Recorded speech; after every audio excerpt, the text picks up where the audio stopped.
અમદાવાદ શહેરમાં વહેલી સવારથી પડેલા પોણોથી 1 ઇંચ વરસાદના કારણે તેની સીધી અસર અમદાવાદ શહેર ઉપર થઈ છે. હાલ અમે છીએ અમદાવાદના ગુલબાઈ ટેકરા વિસ્તારમાં.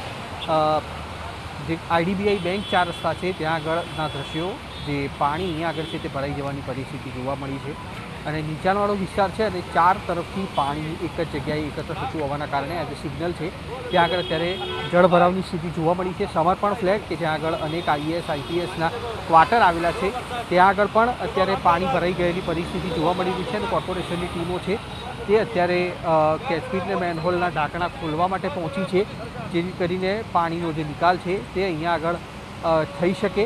આખા અમદાવાદને બાનમાં લીધું હોય તે પ્રકારની પરિસ્થિતિ વહેલી સવારથી જોવા મળી છે, જ્યાં આગળ એક તરફ વિઝિબિલિટી ડાઉન હતી, બીજી તરફ 9:30થી લઈ અને 11:15 11:30 સુધી જે 2 કલાક અમદાવાદ શહેરમાં વરસાદ પડ્યો, જેના કારણે શહેરના માર્ગો છે તેના ઉપર પણ તેની અસર જોવા મળી અને ભારે ટ્રાફિક જામની પરિસ્થિતિ અલગ અલગ સ્થળો પર જોવા મળી છે. વાહન ચાલકોને, નાગરિકોને સમસ્યા ચોક્કસથી ઊભી થઈ છે.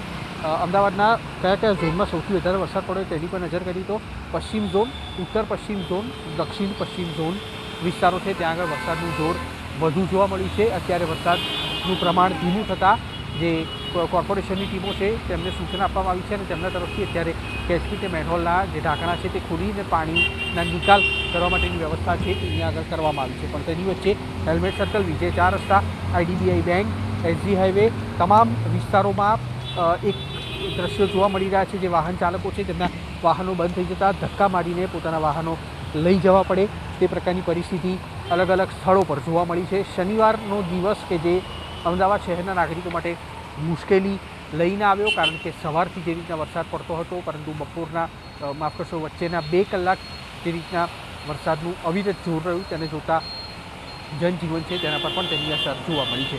કેમેરામેન અજય પાંડે સાથે કુશાંક સોની, એબીપી અસ્મિતા, અમદાવાદ.